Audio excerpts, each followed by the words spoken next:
What is fluid dynamic action? Let's consider the setup of Pelton turbine.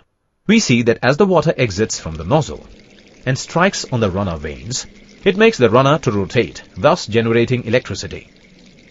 Thus, in simple words, we can say that the water does a work on the Pelton wheel.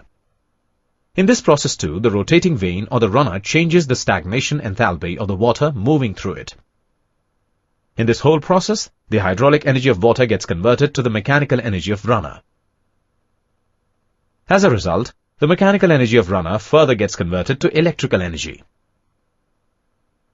This whole process of change of energy from one form to another by the flow of fluid is called fluid dynamic action.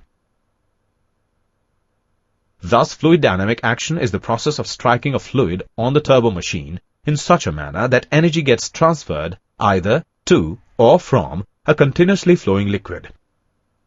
Related term is